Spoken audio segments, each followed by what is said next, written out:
ఎలుగెత్తి నేను మొరపెట్టుచున్నాను. ఏలిన వాని దయను నే కోరుచున్నాను. ఎలుగెత్తి నేను మొరపెట్టుచున్నాను. ఏలిన వాని దయను నే కోరుచున్నాను. దేవునితో మాట, దయ్యముతో ఆట, చిలకలూరిపేట సమర్పణలో ఈ కార్యక్రమం చూస్తున్న మీ అందరికీ ప్రభువైన యేసుక్రీస్తు నామమున శుభములు తెలియచేస్తున్నాను. వ్యక్తిగత ప్రార్థనలో ఓడిపోవద్దు. సంఖ్య కలిగిన ప్రార్థనా జీవితం కలిగి ఉండండి. దేవునితో అధిక సమయం గడపండి. అధిక మర్చిపోవద్దు. మనము గడిపే సమయాన్ని అధిక సమయం అంటారా? ఇది చాలా అవసరం. ఈ అధిక సమయం గడపకపోతే, ఆ అధిక సమయం మన జీవితంలో జరగకపోతే పరిశుద్ధాత్మ ప్రార్థన మీద ఆధారపడి పనిచేస్తాడండి. ఇప్పుడు పరిశుద్ధాత్మ అపోస్తుల కార్యాలు గమనిస్తే ప్రార్థన ఎక్కడ జరిగిందో పరిశుద్ధాత్మ అక్కడ పనిచేశాడు. ప్రజలు ప్రార్థిస్తున్నప్పుడు పరిశుద్ధాత్మ వచ్చాడు. 4వ అధ్యాయంలో వారు ప్రార్థించుచుండగా పరిశుద్ధాత్మ వారి మీదకి వచ్చాడు. 13వ అధ్యాయంలో ప్రార్థించుచుండగా పరిశుద్ధాత్మ ప్రార్థన ఎక్కడుందో పరిశుద్ధాత్మ అక్కడ ఉన్నాడు. అందుకే ఒక భయంకరమైన హెచ్చరిక, ఆత్మను ఆర్పకుడి. 2వ దెస్సలోనికైలు రాసిన పత్రిక 5వ అధ్యాయంలో 18వ వచనంలో 19వ వచనం రాయబడింది, ఆత్మను ఆర్పకుడి. అంటే మనం ఆర్పగలం. ఆయన మండిస్తున్నాడు, మనం ఆర్పగలం. ఎంత ధైర్యం అండి! ఆయన మంటను ఆర్పుతున్నాం. అది చాలా ప్రమాదం. ఆర్పవద్దు. బైబిల్లో మంట అనేది ప్రార్థనా జీవితానికి సాదృశ్యంగా ఇవ్వబడినది. బలిపీఠం మీద అగ్ని నిత్యము మండుచూ ఉండవలెను, అది ఆరిపోకూడదు.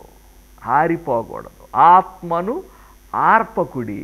ఆరిపోవుట, మండుట 2 రకాల విషయాలు మన ముందున్నాయి. కొంతమంది మండుతూ ఉంటారు, కొంతమంది ఆరిపోతూ ఉంటారు. మంట తగ్గటం వేరు, ఆరిపోవటం వేరు. ఆత్మను ఆర్పకుడి. ఆత్మ చేసే పని ఏంటంటే మనలో మంటను పెంచుతూ ఉంటాడు. మంట స్థాయి పెరిగితే, బాగా వినండి, మంట స్థాయి పెరిగితే ఆ మంటను ఉపయోగించి పరిశుద్ధాత్మ కొన్ని 100 పనులు చేస్తాడు. నేను బుక్ రాశాను, ప్రార్థనా పరుల ద్వారా పరిశుద్ధాత్మ పనిచేసే 100 పనులు. ఇంకా చాలా ఉన్నాయి నాకు తెలిసినవి. ఆ పనిని మన జీవితాల్లో జరగాలండి. ఒక బిలీవర్గా ఉండటం వల్ల, ఒక విశ్వాసిగా ఉండటం వల్ల, ఏదో నేను జస్ట్ ఆదివారమే చర్చికి వెళ్తాను, నా భక్తి ఇంతే, ఇక అంతకు మించి నేను ఉన్నత చదువు, ఉన్నత అనుభవాలు నాకు అవసరం లేదు, ఎందుకులేండి మనకు అంటారు చాలామంది. ఉన్నతమైన విద్య లేకపోతే ఎలా ఉందో 6వ తరగతి వల్ల ఉపయోగం ఏంటి అని అడిగారు. 6వ తరగతి వల్ల ఒకే ఒక ఉపయోగం ఉంది, 7వ తరగతి చదవడానికి ఉపయోగం అంతే. ఉద్యోగాలు రావు, దానివల్ల ఉపయోగం లేదు. మన ఆత్మీయ జీవితం కూడా అక్కడ ఉంటాయి అన్నమాట. కొంతమంది ఎదగరు. ప్రార్థన అనేది ఆరిపోకూడదండి. ఆరిపోతే మన ప్రార్థనలు ఎలా ఉంటాయి తెలుసా? జనవరి 1వ తారీఖు నుంచి మంట స్టార్ట్ చేశారు, ప్రభువా నీకు వందనాలు, రైట్. 2వ తారీఖు మంట ప్రారంభమైంది, 3వ తారీఖు ఇంకా పెరుగుతుంది, 4వ తారీఖు, 5వ తారీఖు, 6, 10, 15, 16, 17, 20వ తారీఖు అర్జెంటుగా ఒక ఫంక్షన్ వచ్చేసింది. ప్రభువా ఈరోజు చేయలేకపోతున్నాను ప్రభా, క్షమించు ప్రభా. 20వ తారీఖున మంట ఆరిపోయింది కదా. 20వ తారీఖున మంట ఆరిపోతే ఆ రోజు ఒక్కరోజే మంట ఆరిపోలా. ఈ మంట 1వ తారీఖు నుంచి కరెక్షన్ ఉంది. ఆల్రెడీ కొంచెం పెరిగిందంటే కింద నుంచి స్టార్ట్ అయ్యి అక్కడ దాకా కనెక్షన్ ఉంది. అందువల్ల మొత్తం మంట క్లోజ్ అయిపోయింది, మొత్తం మంట ఆరిపోయింది. అంటే 20 రోజులు వేస్ట్ అయిపోయింది, మంట 0. మళ్ళీ 21వ తారీఖు నుంచి ప్రభువా నీకు వందనాలు ప్రభా, 22, 23, 24, 25, 26, 30, మళ్ళీ 1వ నెల, 2వ నెల, 15వ తారీఖు వచ్చింది, మళ్ళీ మంట ఆరిపోయింది. ఏదో ఒక పని, ఏదో ఒక బిజీ, ఏదో ఒక క్షమించు ప్రభా, మొత్తానికి ఆరిపోయింది. ఇప్పుడు ఎప్పుడు మంట ఆరిపోయింది? 16వ తారీఖు నుండి వస్తున్న మంట కష్టపడి పెరిగి పెరిగి పెరిగి వస్తున్న తక్కువని 20వ తారీఖు ఆరిపోయింది. 2 నెలలు వేస్ట్, మంట జీరో. మళ్ళీ 21వ తారీఖు ప్రభువా నీకు వందనాలు, ఫిబ్రవరి అంత ఉండవు, మార్చి అంతా జాగ్రత్తగా ఉండవు, ఏప్రిల్ వచ్చిన తర్వాత అర్జెంటుగా పండగ వచ్చేసింది, బంధువులు వచ్చేసారు, ఈరోజు ప్రార్థన చేసుకోలేకపోతున్నాను ప్రభా, బిజీ, నీకు తెలుసు కదా ప్రభా, చూస్తున్నా కదా ప్రభా, వేసినా ఏమనుకోబో ప్రభా. ఏమనుకోడు. మంట ఆరిపోతే 3 నెలలు టైం వేస్ట్ అయింది, మంట జీరో. ఇప్పుడు చెప్పండి, ఇలా ఎన్నిసార్లు ఎంతకాలం జరిగి ఉండిద్ది? సంవత్సరాలు 10, 20, 30, 40 మంట జీరో. ఎంత మంట ఉందండి మీలో? ఎంత మంట ఉంది? ఇప్పుడు మీరు ఆర్పుతున్నారా లేదా? ఆర్పేది మనమే, పరిశుద్ధాత్మ కాదు. ఆయన ఘోషిస్తూ ఉన్నాడు, నువ్వు ఆర్పొద్దు, క్షమించు ప్రభు. క్షమించేది ఏంటండి? ప్రేమ క్షమాపణలు ఉండవండి, తప్పులు క్షమాపణలు ఉంటాయి. ప్రేమ ఇప్పుడు భార్యాభర్తలో మధ్య రిలేషన్ ఉందండి. ఒక తప్పును పదే చేస్తున్నప్పుడు ఫస్ట్ సారి క్షమిస్తారు, రెండోసారి క్షమిస్తారు, మూడోసారి ఎలా ఉండిద్దండి రిలేషన్ ఇద్దరి మధ్య? ఎలా ఉండిద్దో? క్షమించడం పోయి మాట్లాడటం ఆపేసేస్తారు. ప్రేమలో ఉన్న విషయం ఏంటంటే క్షమించడం సెకండ్ పాయింట్, అసలు ముందు మాట్లాడటం ఆపేస్తారు. ఆత్మను ఆర్పకుడి. మండుతున్న వ్యక్తి ఆత్మను ఆర్పొద్దండి. ఆయన మన జీవితంలో మంట పెద్ద స్థాయి ఉంచాలండి, మంట పెరగాలండి. నాకు అద్భుతమైన దేవుడు నాతో మాట్లాడి ప్రతి సమస్యకు ఇదే జవాబు అని చెప్పాడు. అది ఏంటంటే 97వ కీర్తన 5వ వచనం, యెహోవా సన్నిధిలో, సర్వలోకనాథుని సన్నిధిలో పర్వతములు మైనము వలె కరిగిపోవచ్చున్నవి. పర్వతాలండి, పెద్ద పెద్ద పర్వతాలు, అప్పులనే పర్వతాలు, మానసిక బాధనే పర్వతాలు. సొల్యూషన్ లేదు. పర్వతాలు మన శక్తితో మనం కరిగిపోలేమండి. పర్వతం ఏందండి? పర్వతం అనేది ఎందుకు వాడాడు తెలుసా? పర్వతం బదులు రాయని పెట్టచ్చు, కానీ పర్వతం పెద్దది, శక్తికి మించింది, మానవ యంత్రానికి మించింది. ఒక పర్వతాన్ని మానవ జ్ఞానము ద్వారా, మానవ యంత్రాల ద్వారా పడగొట్టాలి, చదువు చేయాలంటే అనేక దినాలు వ్యర్థమవుతాయి. కానీ ఎన్ని పర్వతాలు ఉన్నాయి దేవుని బిడ్డలారా. జీవితం మరణించే వరకు పర్వతాలు వస్తూ ఉంటాయి, కానీ విచిత్రం చెప్పన కరిగిపోయే ప్లేస్ ఒకటి ఉంది, ప్రార్థనా గది. అయితే ఆ పర్వతాన్ని కరిగించాలంటే సింపుల్, ఎంత మంట సరిపోయిద్దా? ఎంత పెద్ద మంట ఉండాలండి? ఆ పెద్ద మంట ఉంటే కానీ అది కరిగిపోదు. కరోనా టైంలో శవాలు పాతేయటానికి స్థలం లేక కరెంటు మిషన్లో పెట్టి 10 నిమిషాల్లో బూడిదైపోతుంది. అరే ఎంతంత గట్టి ఎముకలు ఎలా బూడిదైపోయి, అంత మంట ఉంటే కానీ అది మొత్తం కరిగించేసేది. మరి ఎంత మంట ఉందండి మన ప్రార్థనా గదిలో? మనకు ఎంత మంట కలిగి ఉన్నామండి? బ్యాంక్ బ్యాలెన్స్ ఎంత ఉంది తెలుసు మీకు? మీ మంట ఎంత ఉంది? ఇప్పుడు చెప్పండి. ఏ రోజైతే మంట ఆరిపోతుందో అంతకు ముందున్న మంట కూడా ఆరిపోతుంది. ఈ సత్యాన్ని మీరు గుర్తించాలి. ఏ రోజైతే ప్రార్థన ఆబ్సెంటో అంతకుముందున్న మంట అంతా వ్యర్థమవుతుంది. నీ మంట ఎప్పుడు పెరిగిద్ది, పెరిగి పర్వతాన్ని ఎప్పుడు కరిగించిద్ది? ఇదంతా జరగాలంటే ఎంత టైం పట్టిద్ది? ఒక్క పర్వతం కరగటానికి ఎంత టైం పడితే ఇన్ని పర్వతాలు కరగాలండి ఇంకెంత టైం పట్టిద్ది? జీవితంలో ఎదురయ్యే ప్రతి ప్రశ్నను ప్రతి సమస్య, ప్రతి ప్రాబ్లం, ప్రతి పర్వతాన్ని కరిగించుకోవాల్సిన బాధ్యత మీదే. ఆలోచించండి. ఈ మధ్యకాలంలో ప్రజలు ఎటు ప్రార్థన చేయట్లేదండి. ఇక ఇలాగని చెప్పి ప్రవచించే వాళ్ళ దగ్గరికి వెళ్తున్నారు. నేను వెళ్తాను, తప్పు అంటలేదు.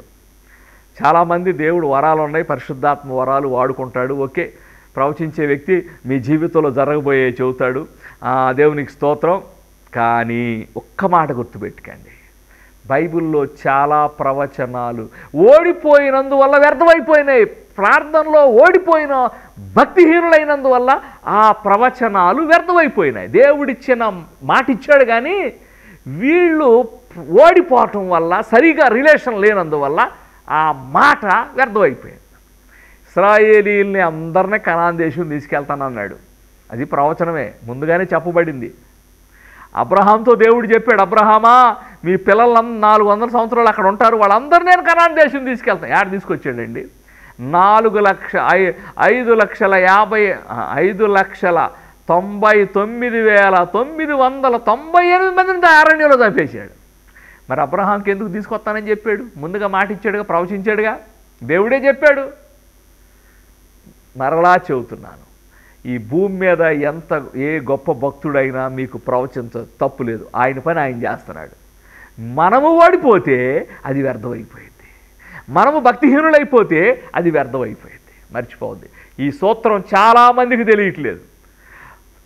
చాలామంది కూడా నాతో, రాష్ట్ర గారు దేవుడు ఏమని చెప్పాడా? దేవుడు చెబుతాడు, దేవుడు చెబుతాడండి. దేవుడు చెప్పకుండా ఉండడం. దేవుడు ప్రవచించే వ్యక్తుల ద్వారా ఖచ్చితంగా మాట్లాడతాడు, కానీ అది జరగాలి. ఏమని చెబుతాడు ప్రవచనం? దేవుడు తప్పకుండా నీకు మంచి రోజులు ఇస్తాడు అంటాడు. వచ్చి మంచి రోజులు వస్తాయి ఎప్పుడు? నువ్వు సరి చేసుకున్నప్పుడు. మీరు సరి చేసుకోకుండా ఉండండి, మంచి రోజులు ఎలా వస్తాయో నాకు చూపించండి. ఓడిపోయిన వ్యక్తి జీవితాలలో ప్రవచనాలు వ్యర్థమవుతాయి. ఇశ్రాయేలీల ఎగ్జాంపుల్. వారు ఇష్టానుసారంగా దేవునితో సరైన రిలేషన్ లేదు, ఆయన్ని బాధ పెట్టారు, కాబట్టి దేవుడిచ్చిన మాటను వ్యర్థమైపోయింది. కేవలము యెహోషువ, కాలేబులు మాత్రమే అక్కడికి వెళ్ళారు. అలాగే ఆహాబు విషయంలో కూడా జరిగింది. అతని కాలములో ఆపి అతని కుమారుల కాలంలో ఇస్తానని దేవుడు ఏలియాతో చెబుతాడు. ఏడ జరిగిందండి? చూసారా? ఇచ్చిన ప్రవచనాలు వ్యర్థమైపోయినాయి. ఎందుకు వ్యర్థమైపోయినాయి? వీళ్ళని బట్టి, మనుషులను బట్టి. వీళ్ళు దేవునితో సరైన రిలేషన్, సరైన ప్రార్థనా జీవితం ఉంటే అది జరుగుతాయి. ఎంతోమంది లైఫ్లో ప్రవచనాలు జరిగినాయి. ఎందుకని? వారు పర్ఫెక్ట్గా ఉన్నారు. ప్రవచనం రిసీవ్ చేసుకోవాలంటే ఫస్ట్ మనము ఆరిపోని వ్యక్తులుగా ఉండాలి. ఏమండి, నేను ఎవరితో ఆర్గ్యూ చేయను. నాకున్న అనుభవాన్ని మీరు నమ్మితే, నేను చూపించే వాక్యాల్ని మీకు తృప్తి కలిగితే మీరు ఉండండి. ఒక మాట చెబుతానేనండి, మీ సంగతి ఏంటో ఎక్కడ తెలిసిద్ది తెలుసా? పర్వతాలను ఏ స్థాయిలో కరిగించుకుంటున్నారు, అది ఒక్కటి చాలు మీ లైఫ్ ఎలా ఉందో చెప్పచ్చు. మీ జీవితం, మీ రహస్యంగా మీరు పైకి ఎన్ని మాటలు చెప్పినా, ఎన్ని డంబపు మాటలు చెప్పినా, అదిగో దేవుడు గొప్పవాడు, అసాధ్యమైన, నువ్వు అవన్నీ 2000 సంవత్సరాల నుంచి ఏ మాటలు చెబుతున్నారండి. ప్రజలు రహస్య పర్వతాలు మాత్రము పెరుగుతున్నాయి కానీ కరిగిపోవట్లేదు. బైబిల్ అలా చెప్పిందా? పర్వతాలు పెరగతాయని బైబిల్ చెబుతుందా? ఆత్మీయ జీవితంలో ఉన్న వారికి పర్వతములు పెరగటం లేదంటే మీరు ఒక ఓడిపోయిన ప్రార్థనా జీవితాన్ని కలిగి ఉన్నారు. మీరు ఆత్మను ఆర్పుతున్నారు. మీ మంట ఆరిపోతుంది. మరలా పెరగాలంటే చాలా టైం పట్టిద్ది. అది 2 సంవత్సరాలు అవ్వచ్చు, 3 సంవత్సరాలు అవ్వచ్చు. మరలా ఈ సమయంలో మళ్ళీ ఆరిపోయారు అనుకో, మళ్ళీ పెరిగిపోతాం. ఇంతే. ఆ పర్వతం కరిగేది లేదు, మన జీవితంలో దేవుడు చూపించేది లేదు. ఏమండి, బాధతో మాట్లాడుతున్నాను. ఎంత మోటివేషన్ చేస్తున్నాను తెలుసా? మంట పెంచుకోండి, మంట ఆరిపోకూడదు. ఒకే ఒక పాయింట్ మీద నేను 20 సంవత్సరాల నుంచి బోధ చేస్తున్నా. 225 పుస్తకాలు రాశాను ప్రార్థన మీద. ఎంత భారం ఉంటే రాసి ఉంటానండి. ఎందులో ఆయన చెప్పుకుంటాడు, ఎవరు పట్టించుకోవట్లేదు. నన్ను అవసరం లేదు, పట్టించుకోవాల్సిన అవసరం లేదు. నీ లైఫ్, నీ జీవితములో పర్వతములు కరిగిపోకుండా ఎందుకు కరగటం లేదు అనే ప్రశ్న ఆలోచిస్తూ ఉన్నప్పుడు ఈ ప్రపంచానికి అప్పుడు రత్నకుమార్ గుర్తొస్తాడు. ప్రపంచం గ్రహించదు. ఇప్పుడు మన డబ్బు మీద ఆధారపడతా, డబ్బులు ఉండే, ఓకే, నో ప్రాబ్లం. అకస్మాత్తుగా మీకు తెలియని పర్వతం పెరుగుతుంది. అది ఏదో ఒక టైంలో కనబడుతుంది. అది మిమ్మల్ని బాధిస్తుంది. ఎందుకు ఈ పర్వతం వచ్చింది, ఎందుకు ఎప్పుడు పోయిద్ది, ఎక్కడ సొల్యూషన్ దొరకదో. నేను చెప్పిన మంట పెరిగినప్పుడు మాత్రమే. ఈ మంట పెరగాలంటే చాలా టైం పట్టింది. అప్పుడు దాకా వీళ్ళు ఓపికతో ఉండలేరు. మరలా ఏదో ఒక మంట ఆర్పేస్తారు. ఆత్మను ఆర్పుతున్నారండి. ఇప్పుడు అధికారుల్ని వాళ్ళ ఉద్దేశాలను ఆర్పితే అధికారులు ఊరుకుంటారా? పరిశుద్ధాత్మ మిమ్ములను అనేక రీతులుగా పనిచేయాలని మండిస్తున్నాడు. మంట పెంచు అని నీకు ప్రేరేపణలు ఇస్తున్నాడు.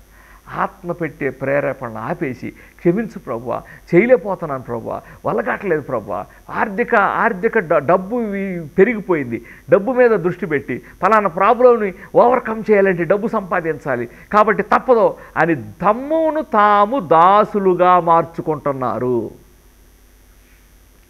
ఎందుకు అలా ఆ పరిస్థితి ఎందుకు వచ్చింది తెలుసా? మొదటే ఈ సెట్ కావాలి. ఫస్ట్లోనే ప్రాబ్లం రాకమునిపే మనం ఒక మండే వ్యక్తులుగా ఉండాలి. మళ్ళీ ప్రాబ్లంలో ఉంటూ కష్టపడుతూ ఒకవైపు మంట పెంచుకోవటం ఎంత కష్టం అండి, ఎంత కష్టమో తెలుసా? మరి ఇప్పుడు ఏం చేయాలి? చేసేదేముందండి, మంట పెరగటమే, ఏదో ఒక రకం పెంచుకోవటమే. మా వల్ల కాదంటారా? పర్వతాలను పెరుగుతాయి. మంట పెరగకపోతే పర్వతాలు పెరుగుతాయి. ఈ రెండిట్లో మీకు ఏది కావాలి? ఎప్పుడైతే ప్రజలకు పర్వతాలు పెరుగుతున్నాయో ఇక దేవుని మీద నార్మల్ భక్తికి వచ్చేస్తున్నారు. ప్రభువా నీకు వందనాలు, ఈరోజు అంత కాపాడేది నీకు స్తోత్రం, ప్రజలు చేసుకో ప్రార్థన చేసుకుంటున్నారు. ఆయన ఏమైనా ఫీల్ అవుతాడేమోనని ఏదో 2 అధ్యాయాలు బైబిల్ చదువుతున్నారు. ఆత్మీయ లోతులు లేదు, దేవునికి ఇవ్వటం లేదు, అలాగే దేవుని టైం ఇవ్వటం లేదు, డబ్బు ఇవ్వటం లేదు, బలం ఇవ్వటం లేదు. ఏది దేవునితో పెద్దగా ఇంట్రెస్ట్ ఏంటంటే దేవుడు ఏం చేసాడు, నాకు ఈ పర్వతాలు ఇన్ని పెరిగిపోయినాయి. పర్వతాలు పెరగటానికి కారణం ఎవరో? ఆత్మను ఆర్పటం వల్లనే ఈ పరిస్థితి వచ్చింది. దేవుని బిడ్డలారా, ఇక నుంచి అన్నా సరే చేసేది ఏమీ లేదండి, కష్టపడదాం. దేవుడు కష్టపడే వాళ్ళని పిలిచాడండి. కష్టపడదాం. నా వల్ల కావట్లేదని మాట వద్దు. పర్వతాన్ని మెల్లిగా పెంచుకోండి. రోజు ఇక నుంచి అన్నా మంట పెంచండి, ఇక నుంచి అన్నా మంట పెట్టకండి. ఓకే, 2-3 సంవత్సరాలు అయితే పెరగని. ఎంత అల్లాడిపోయానండి, మంట ఆరిపోయిన ఆ జీవితంలో. ఎన్నోసార్లు మంట ఆరిపోయింది నాకు. మళ్ళీ మంటలని ఎన్ని సంవత్సరాలు వేస్ట్ అయింది తెలుసు. నా లైఫ్ అంతా ఇదేనండి. ఈ ప్రార్థనా జీవితంతో ఇదే తలకాయ. మిగతా ఈ ప్రార్థనా జీవితం ఎందుకు దేవుడు నాకు ఆ భారం ఇచ్చాడు, అన్నీ నేర్పాడు నాకు. ఇక జీవితంలో మంట ఆరిపోయే పరిస్థితులు తెచ్చుకోకూడదు. అందుకే అన్నిటిని పక్కన పెట్టుకు మంట కోసమే బ్రతుకుతున్నా. నాకు ఫస్ట్ నా మంటే, నా ప్రార్థనే, తర్వాతే నా కుటుంబం, సేవ, మొత్తం తర్వాత. నువ్వేదన్నా అనుకో, నాకు అవసరం లేదు. ఇప్పుడు ఇక నుంచి అన్నా లైఫ్లో సగం జీవితం అయిపోయిందండి. ఇక నుంచి అన్నా మంటపోతే ఇంకెట్లా కదా. దైవజనులారా, నేను మీకు మాట చెబుతున్నాను, సేవ అని ప్రార్థన ఆగిపోతే మీరు ఆరిపోరు. మన వాళ్ళు అతివృష్టి అనావృష్టి టైపులో ఉంటారు. ఖాళీగా ఉన్నాను కాబట్టి 4 రోజులు ఉపవాసం, ఖాళీగా లేక 4 రోజులు ఆబ్సెంట్. ఎవరికి కావాలండి ఆబ్సెంట్లు? ఎవరికి కావాలి? మనం దేవుడితో సహవాసాన్ని పక్కన పెట్టి, ఆదామా నీవు ఎక్కడ ఒక్కరోజు దాక్కున్నందుకే దేవుడు ప్రశ్నించాడు ఆదాముని. ఈ కార్యక్రమం చూస్తున్న దేవుని ప్రజలారా, మనము పరిశీలించుకుందాం, మనలను మనము సరి చేసుకుందాం. ఇంకా మీకేమైనా సందేహాలు వస్తే నేను రాసిన పుస్తకాలు చదవండి. ప్రార్థనా గదిలో పుట్టిన పుస్తకాలండి, ప్రార్థించేటట్టు చేస్తాయి. తేలిక జీవితం వద్దండి, తేలిక జీవితం వద్దు. ఒక దాసుడుగా బ్రతకాలండి, దాసుడుగా బ్రతకాలి. సమస్తము మన పాదముల కింద ఉంచాడండి దేవుడు, సమస్తము మన పాదముల కింద ఉంచాడు. ఎంత అద్భుతమైన విషయం అండి ఇది. కానీ సమస్తము పాదముల కింద మనము అణిచివేయబడుతున్నాం. నేను టీవీలో దెయ్యం గురించి మాట్లాడేవాడిని. గతంలో ఫస్ట్లో ఒక్క ఫోన్ మాట్లాడితే 30 మిస్డ్ కాళ్ళు వచ్చాయి. ఏంద్రా బాబు ఎంత ఫాస్ట్గా చేస్తున్నారని ఫోన్లు చేసేవాడు. అమ్మ ఎవరమ్మ రత్నకమ్మ, అయ్యగారు దెయ్యం రాత్రి అంతా మీద పడి దొక్కుతుందని అనేవాడు. అరే దెయ్యం దొక్కతమైందమ్మా, నువ్వు దొక్కాల్సిన పోయి నిన్ను దొక్కతమైంది అనేవాడు నేను. దెయ్యం సమాధానకర్తయ్యకు దేవుడు సాతాను మీ కాళ్ళ క్రింద శీఘ్రంగా తొక్కేది మనం అండి. వీళ్ళు అంటారు నన్ను దెయ్యం దొక్కుతుందండి పాస్టర్ గారు. అమ్మ ప్రార్థన యేసుప్రభు నమ్ముకో తొక్కదని. నమ్ముకుని 10 సంవత్సరాలు అవుతుంది. 10 సంవత్సరాలు తొక్కుతుందా? తొక్కుతుందండి. మరి నువ్వేం చేస్తున్నావు? అదే నాకు అర్థం కావట్లేదు. ఏంది అర్థమైంది నీ మొహం? ఇనో మండే స్టవ్ మీద ఏగలవాలో, మండే వ్యక్తుల మీద దెయ్యాలు రావు, గుర్తుపెట్టుకో. పరిశుద్ధుడా మీ కొందనాలు తెలియజేస్తున్నా. ఈ వాక్యం విన్న బిడ్డలు ఆశీర్వదించండి ప్రభు. ఆత్మను ఆర్పకుడి. ఆత్మను ఆర్పితే ఎంత ప్రమాదం, మరలా మండాలంటే ఎంతో కష్టం. ఈ లోపుగా పర్వతాలు పెరిగిపోతాయి, మా మీద ఒత్తిడి పెరుగుతుంది, ఆనందం ఉండదు. ఇవన్నీ మాకు అవసరం లేదు. ఎప్పుడైతే మంట ఆరిపోతుందో మాకు ప్రాబ్లమ్స్ ప్రారంభమవుతాయి, పర్వతాలు ప్రారంభమవుతాయి. వీటన్నిటి విషయంలో ప్రజలు కనువిప్పు దయచేయమని యేసు నామములో అడుగుచున్నాం తండ్రి, ఆమేన్. దేవునితో మాట దయ్యముతో ఆట చిలకలూరిపేట సమర్పణలో ఈ కార్యక్రమం చూస్తున్న మీ అందరికీ ప్రభు అయిన యేసుక్రీస్తు నామమున శుభములు తెలియజేస్తున్నాం. వ్యక్తిగత ప్రార్థనలో ఓడిపోతే ప్రతి కష్టం వ్యర్థమవుతుంది.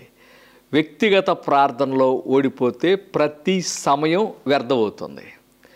వ్యక్తిగత ప్రార్థనలో ఓడిపోతే ప్రతి ఆలోచన వ్యర్థమవుతుంది. వ్యక్తిగత ప్రార్థనలో ఓడిపోతే ప్రతి ధనము వ్యర్థమవుతుంది. ఇట్లా 100 విషయాలు చెప్పాను నేను. ప్రజలు దేవునితో అధిక సమయం గడపటానికి ఆటంకాలు అధిగమించి దేవునితో సమయం గడపటానికి మరొక 2 క్రొత్త పుస్తకాలని నేను రాయటం జరిగింది. అందులో ఒకటి మొర్ర పెట్టుట ద్వారా కలిగే 100 ఉపయోగాలు. మొర్ర పెట్టుట ద్వారా కలిగే 100 ఉపయోగాలు. రెండవది అధిక సమయం ఎందుకు ప్రార్థించాలి 100 కారణాలు. అధిక సమయం ఎందుకు ప్రార్థించాలి 100 కారణాలు. యోహాను సువార్త 21:15లో పేతురుతో అంటాడు, వీరికంటే నన్ను ఎక్కువ ప్రేమిస్తున్నావా? వీరు ప్రేమిస్తున్నారు, బట్ వీళ్ళు అవసరం లేదు, నార్మల్గా ప్రేమించేవాళ్ళు. వీరికంటే ఎక్కువగా ప్రేమిస్తున్నావా? క్రైస్తవులు 2 రకాలు, నార్మల్గా ప్రేమించేవారు, అధికంగా ప్రేమించేవారు. ప్రపంచములో దేవునితో అధిక సమయం గడుపుతాం రండి, ప్రపంచాన్ని దేవునితో అధిక సమయం గడిపేటట్టు చేయుదాం రండి అని గత కొన్ని సంవత్సరాల నుంచి నేను మాట్లాడుతున్నాను. కాబట్టి తప్పకుండా ఈ పుస్తకాలు చదివి మీ ప్రార్థనా జీవితాన్ని పెంచుకోవాలని కోరుతున్నాను. త్వరపడండి, కొన్ని పుస్తకములు మాత్రమే అందుబాటులో ఉన్నాయి. ఈ పుస్తకములు కావలసిన వారు సంప్రదించవలసిన ఫోన్ నెంబర్ 633038265562. ఈ నెంబర్కు గూగుల్ పే, ఫోన్పే ద్వారా విరాళం పంపి ఫోన్ నెంబర్ కూడా దానితో పాటు పంపగలరు. త్వరపడండి, కొన్ని పుస్తకములు మాత్రమే అందుబాటులో ఉన్నవి. మరొక శుభవార్త, ఈ పుస్తకములు పొందిన వారికి ఒక పాకెట్ గోల్డ్ బైబుల్ బహుమతిగా ఇవ్వబడును. మీ ప్రార్థన అవసరాల కొరకు ఇంకా ఇతర వివరముల కొరకు మాకు రాయండి. మా address brother K Ratnakumar, Oliva ministries, post box number 25, Chilakaluripet, Guntur జిల్లా.